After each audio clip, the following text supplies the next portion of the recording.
Gracias por continuar con nosotros. Les doy la más cordial bienvenida a Entérate, un espacio de difusión de las actividades institucionales, académicas y de actualización del Tribunal Electoral del Poder Judicial de la Federación.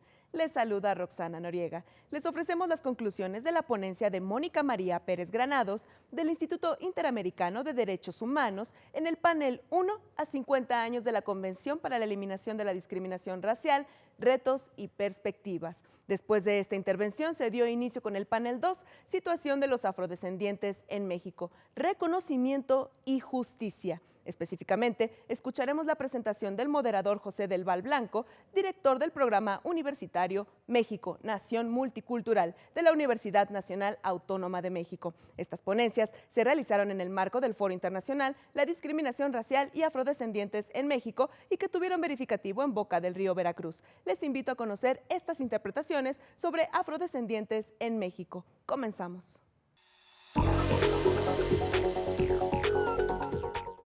Daría el uso de la voz a la última expositora de esta mañana tarde, a la maestra Mónica María Pérez Granados, investigadora del Instituto de Investigaciones Jurídicas de la Universidad de Costa Rica, agradeciendo desde luego a la maestra su paciencia, porque ha sido una mañana pues prolongada, desde luego, pero agradeciéndole su paciencia y cediéndole el uso de la voz. Muchas gracias, maestra, muy gentil. Buenas, es un honor y un placer estar acá con ustedes. De verdad que me ponen en un aprieto porque después de escuchar las exposiciones de quienes me precedieron, me encuentro en un gran reto a la hora de hacer la mía. Yo vengo en representación del despacho del Comisionado para Asuntos de la Afrodescendencia en Costa Rica, el señor Don Chris Duncan, a quien le hubiera encantado estar acá y me habló mucho de Veracruz y del trabajo que ustedes hacen, entonces lo disculpo. Yo les voy a compartir algunos datos sobre la Convención para la Eliminación de la Discriminación Racial desde lo que ha sido la aplicación en Costa Rica y nuestra experiencia en Costa Rica.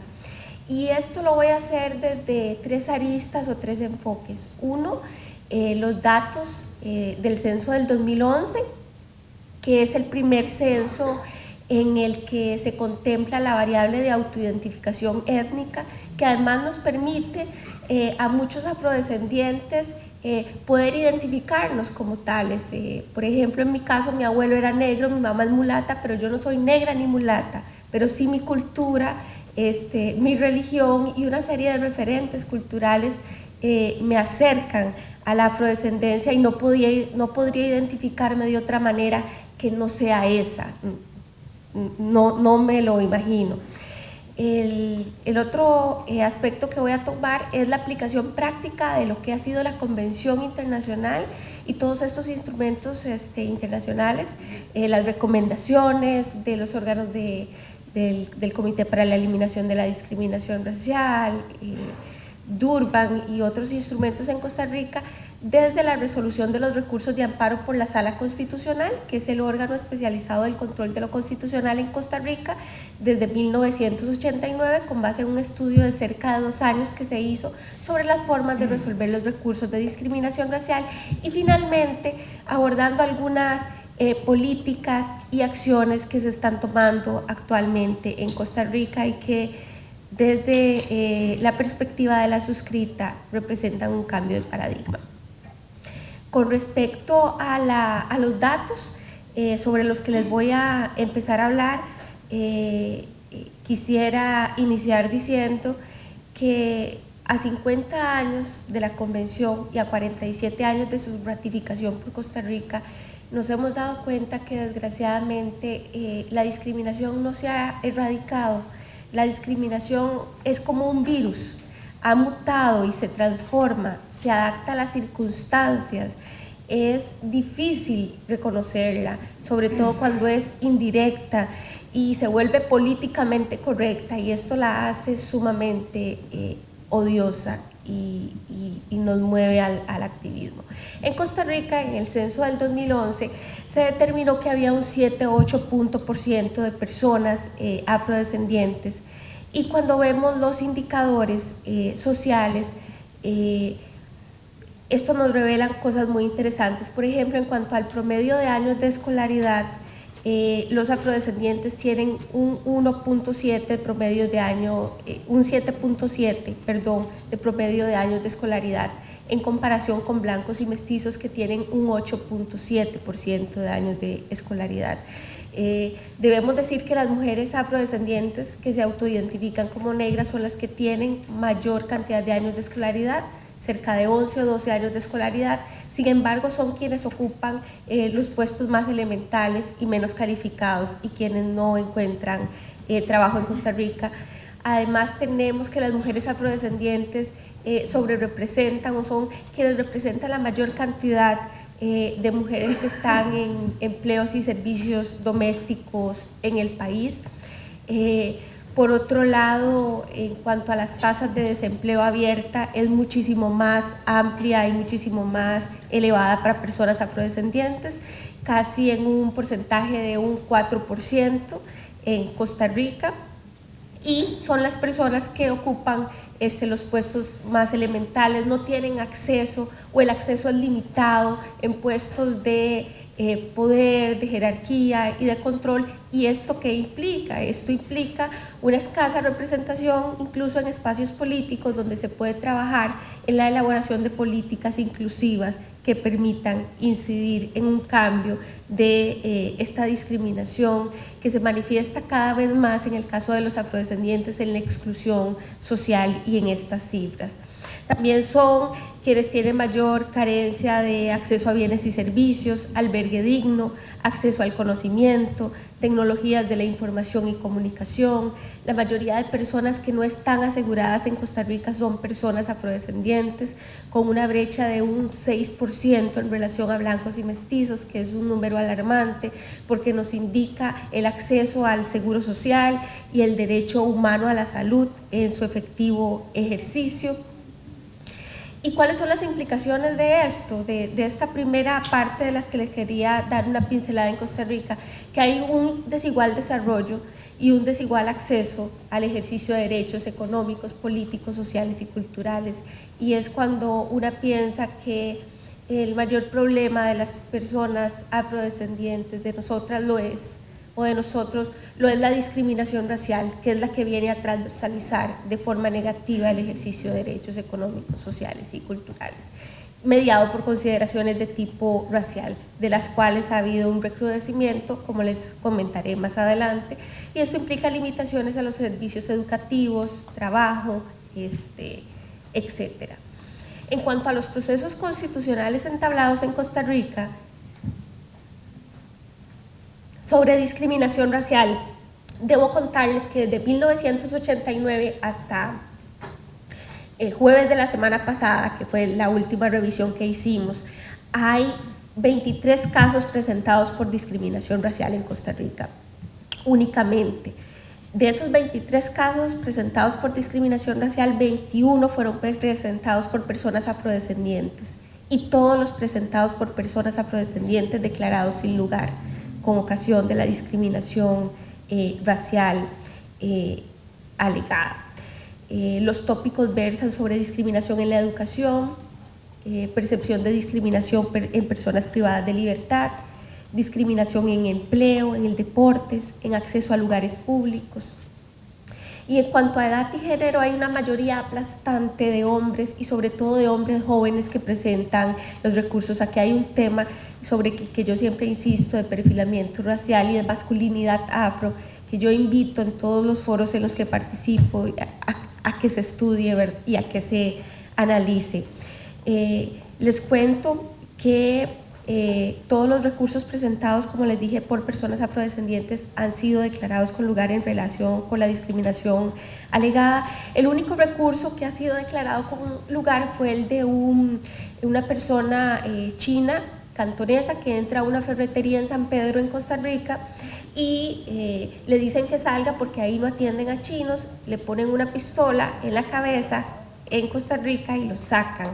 Él presenta una denuncia en la sala constitucional y la ferretería se disculpa, emite una disculpa en un periódico de circulación nacional, tanto en español como en mandarín, y la sala considera que esta disculpa es una prueba directa, una confesión de que hubo discriminación racial. Ahí vemos incluso el tipo de prueba que está considerando la sala constitucional para determinar si hay o no discriminación racial. Yo quiero hablarles brevemente de algunos casos que son paradigmáticos, presentados por personas afrodescendientes, en los que uno se preguntaría, una se pregunta qué pasó con la resolución de la sala. Uno es el caso de un jugador de fútbol del 2000. Este muchacho era insultado constantemente por un árbitro por su color de piel y características fenotípicas. Finalmente se enoja demasiado, el árbitro le dice cosas muy desagradables y el muchacho le contesta y le imponen 2 tarjetas amarillas y una sanción disciplinaria. Y el muchacho presenta un recurso por discriminación racial y la sala se dedica en todo el análisis del recurso a ver si la sanción disciplinaria se dio de acuerdo a un debido proceso y no se refiere a la discriminación racial alegada, que fue lo que motivó la presentación del recurso. Otro caso es el de una muchacha que entra a trabajar a una empresa en el 2006 y le dicen que ella no puede acercarse al público porque es negra, gorda y fea. No la dejan acercarse al público, terminan despidiéndola, ella presenta una denuncia por discriminación racial y la sala decide en su voto de mayoría que la muchacha fue despedida en periodo de prueba y que entonces procedía al despido y ni siquiera se refiere tampoco a la discriminación racial, que fue lo que motivó la presentación del recurso. Hay sin embargo un voto salvado que dice se debió de haber dado con lugar el recurso en razón de la discriminación racial alegada. Uno de los, al antepenúltimo caso del que les quiero hablar es el de un joven estudiante universitario que sale a vacaciones, después de entrar a vacaciones se hace dreadlocks, trencitas, y era un estudiante de medicina. Cuando entra lo llaman a los profesores, al consejo de profesores, y 6 profesores, incluido uno más, el director, le dicen que él anda un peinado de negro y que eso no es apto para un estudiante de medicina. Él presenta un recurso de amparo, se presentan confesión, se presentan testimonios de la discriminación racial alegada, que fue directa además, y la sala declara con lugar el recurso por una violación al derecho a la imagen. Tampoco se refiere a la discriminación racial, que fue lo que motivó la presentación del recurso. Yo quiero hablarles en un último caso, es el de Cocorí. Quiero leerles 2 extractos de la primera sentencia, debo decir que no sin un poco de pena, de lo que decidieron las voces autorizadas del texto constitucional en una jurisprudencia vinculante sobre un texto que refiere una serie de estereotipos sobre un niño afrodescendiente, negro, y que es lectura obligatoria. Este es un cuento en el que se compara al niño con un mono que tiene hollín que no se le quita, color caimito, sandías de papaya, etc. Antes de esto quiero contarles que en Costa Rica hay presencia de población afrodescendiente como en la mayoría de nuestros países desde la época colonial, y sus aportes han sido constantes y continuos. La presencia también ha sido continua. De hecho, en el censo de 1927, de 471.524 personas, 18.008 eran afrodescendientes, y de esas 481 residían en la capital, y había una gran migración de personas afrodescendientes.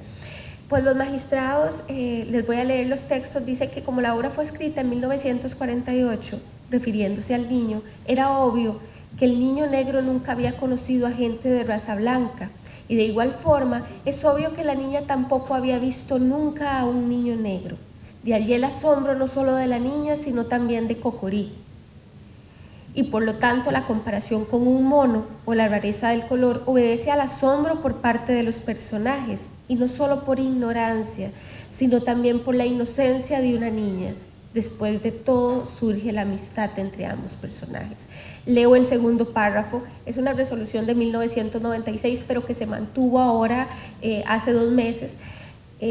Aún hoy día, decía la resolución, si una persona de raza blanca viaja a algún lugar del África en donde solo existen tribus que no tienen el menor contacto con el mundo exterior, lo normal es que los integrantes de esas tribus se extrañen, se asombren y muy posiblemente hasta se asusten si ven a una persona rubia de ojos celestes acercarse por cualquier medio de transporte. Esto es preocupante porque reproduce un estereotipo de los africanos y del África, de un África salvaje que solo existe en la mente de muchísimas gentes, pero yo creo que que es totalmente falso, ¿verdad? Y además reproduce estereotipos por las voces, como decía, autorizadas del texto constitucional en una jurisprudencia que es vinculante en nuestro país. ¿Cuáles son las percepciones de los afrodescendientes sobre esto? Que hay un desconocimiento de la discriminación racial que estimula la impunidad y que revela la práctica sistemática de racismo estructural en Costa Rica, y hay una falta de desconfianza en las autoridades, sobre todo en los magistrados de la Sala Constitucional, para resolver los casos de discriminación racial. Yo quiero terminar con la última parte de mi exposición de lo que vengo a compartirles, y es sobre las normas y políticas que se están gestando en Costa Rica sobre discriminación racial y que representan, pese a todo este desalentador panorama y este recrudecimiento del racismo que se ha dado con ocasión del texto Cocorí en los últimos días, un cambio. En el 2014 se publica la Política Nacional para una Sociedad Libre de Discriminación y Racismo, y este año se inauguró en Costa Rica el Decenio para las Personas Afrodescendientes. Don Pastor Elías Murillo, tuvimos la suerte de que nos acompañara y estuviera regalándonos unas palabras y una exposición allá en Costa Rica. Y después de esto y de esta política nacional, que fue una política co-construida en donde participó ampliamente la sociedad civil y la Comisión Interinstitucional para el Cumplimiento de las Obligaciones Internacionales, se establece una directriz presidencial en el seno del Ejecutivo, la 022, donde se crea un despacho para el Comisionado de Asuntos de la Afrodescendencia, en el cual estamos trabajando ahora. La pretensión es que se asignen fondos. Yo creo que eso es fundamental porque, como mencionaba don José Francisco, el señor Cali, sin fondos para trabajar en estos grupos hablamos un poquito en falso, ¿verdad? Y de falsas esperanzas. Tenemos que destinar recursos y focalizar acciones inclusivas, sostenibles y equitativas. Esta directriz emplaza a los ministerios a crear políticas focalizadas para afrodescendientes y un plan nacional de acción en el cual se está trabajando en este momento. Se está trabajando en una política de salud intercultural para la población afrodescendiente, en una revisión de los textos educativos y también se está trabajando junto a la Asamblea Legislativa en una serie de leyes que tipifiquen de forma adecuada la discriminación racial y no como hasta ahora se hace, que mezclan discriminación con discriminación racial y racismo con otros tipos de discriminación, y además consignan montos irrisorios. Después, desde el Poder Judicial, les comparto que se trabajó en una política pionera ya a punto de aprobarse por Corte Plena, en donde se contemplan una serie de acciones afirmativas donde se contempla el uso de peritajes para personas afrodescendientes, que actualmente solo se utiliza para personas indígenas, y que nos hable un amplio margen para una justicia con pertinencia cultural, la aplicación del convenio 169 para personas afrodescendientes, que solo se está aplicando para pueblos indígenas en la actualidad en Costa Rica, y una serie de protocolos de atención en casos de discriminación y racismo que no expulsen a la población, porque lo que pasa es que en casos de discriminación y racismo se da una revictimización de las personas y se termina expulsando a las usuarias y a los usuarios que van en busca de reparación antes de que puedan obtenerla. Yo termino hablándoles de los retos, de 4 retos que podemos o que identificamos de forma muy clara, y yo creo que se repiten en algunos de nuestros países por lo presentado por quienes me preceden, y es que hay una brecha entre la existencia de normas y la aplicación normativa, y eso ha pesado con la Convención. La igualdad sin inclusión es un derecho vacío, y para que la Convención se convierta en un efectivo instrumento para el cumplimiento de derechos, debe haber reconocimiento, debe haber justicia, debe haber desarrollo y debe haber inclusión social. Creo que otro de los grandes retos es de construir esos imaginarios construidos que nos afectan tanto. La ventaja de los seres humanos es que construimos y podemos deconstruir esos imaginarios y avanzar hacia formas más inclusivas y más realistas de ver la vida, de abrazar todas nuestras raíces, nuestra afrodescendencia, toda nuestra herencia de nuestros pueblos indígenas y originarios y demás. Que hay una carencia de fondos, identificaría yo como el tercer reto. Hay que destinar fondos para trabajar en estos temas y la inclusión social, y hay que hacerlos inclusivos y sostenibles en el tiempo. Y yo creo que eso me lleva al último punto, que es el trabajo interinstitucional. Yo creo que estos son proyectos país y proyectos mundo, diría yo. Tenemos que trabajar en conjunto y en una articulación con la sociedad civil, con una sociedad civil fortalecida, que es lo que viene generalmente a reducir esa brecha entre eficacia y aplicación normativa y darle vida a la norma. Gracias.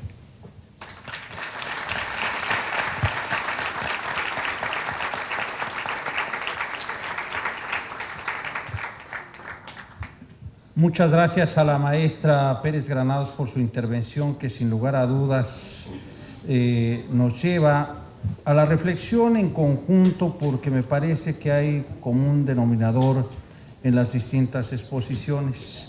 Desde aquello que hemos identificado como uno de los postulados fundamentales del Decenio Internacional de las personas afrodescendientes: reconocimiento, desarrollo y justicia. No cabe la menor duda que eso implica el análisis por parte de los distintos estados nacionales.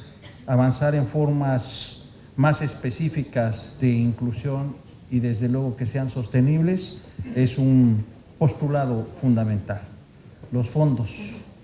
Cuando hablamos de derechos humanos y cuando hablamos de derechos humanos en particular, no cabe la menor duda que uno de los puntos fundamentales es que quienes eventualmente realizan estas importantes funciones, que tienen estas importantes responsabilidades, deben de contar en la medida de lo posible con los recursos presupuestales necesarios. Y el trabajo interinstitucional, el trabajo que al interior de los estados nacionales deben de realizar las instituciones del Estado, las instituciones de gobierno, con la participación de la sociedad civil, así como en el ámbito internacional, desde luego la participación, la estrecha comunicación entre los estados nacionales. No cabe la menor duda de que en esto tenemos que trabajar, que hay asignaturas desde luego pendientes que cumplir. Me ha pedido el presidente de la Comisión Nacional de los Derechos Humanos hacer explícito que se encuentra con nosotros la Premio Nacional de Derechos Humanos 2013, Norma Romero Vázquez.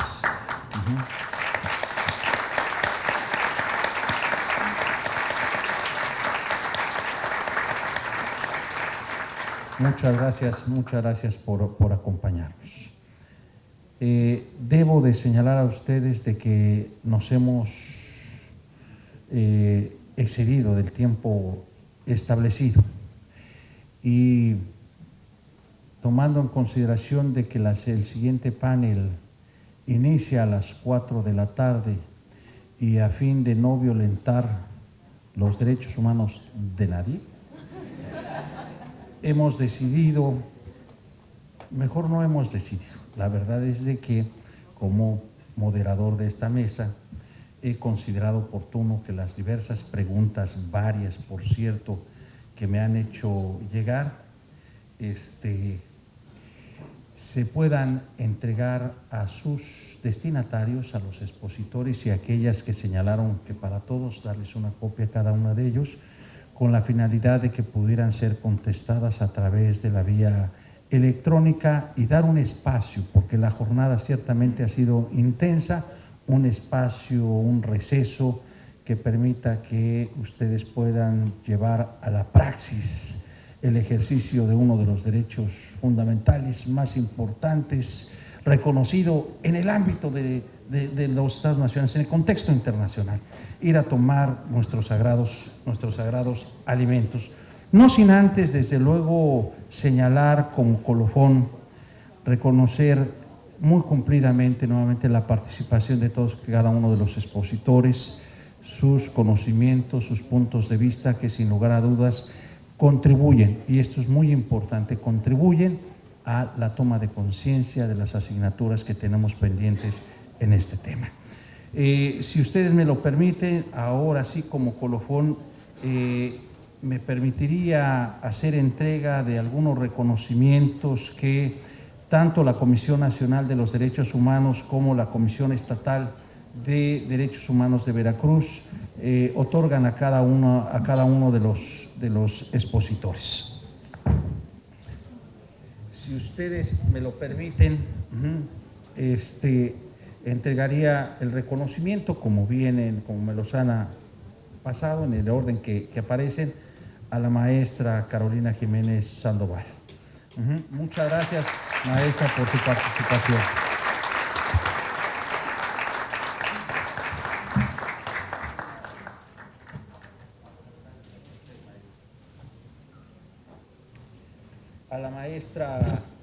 A la maestra Mónica María Pérez Granados.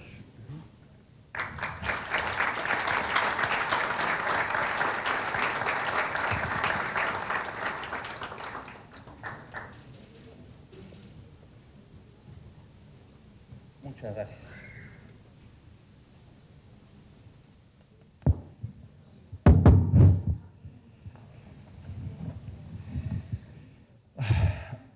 Desde luego al presidente de la Federación Iberoamericana del Ombudsman, Manuel María Páez. Muchas gracias.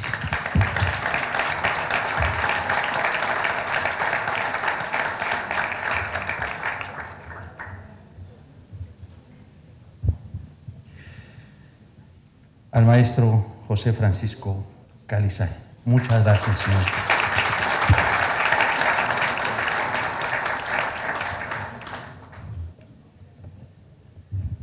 A la maestra Mariana Olivera. Muchas gracias, maestra.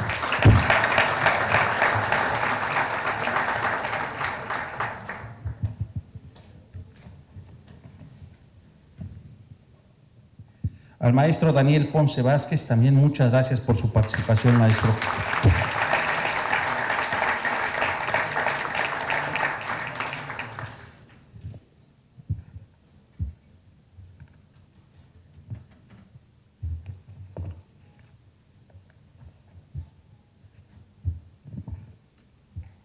Tengo la impresión de que nos faltaron algunas. Lo haremos llegar desde luego a los demás participantes, porque la última es para mí. De tal suerte que muchas gracias también por su atención, y a quienes en estos momentos no me hicieron llegar este reconocimiento muy cumplido, tanto de la Comisión Nacional como de su homóloga en Veracruz. se los haremos llegar, desde luego. Tenemos ese compromiso y además como una muestra de nuestro cariño, de nuestro respeto y de nuestro agradecimiento por haber estado presentes el día de hoy. Muchas gracias y muy buenas tardes tengan todos ustedes.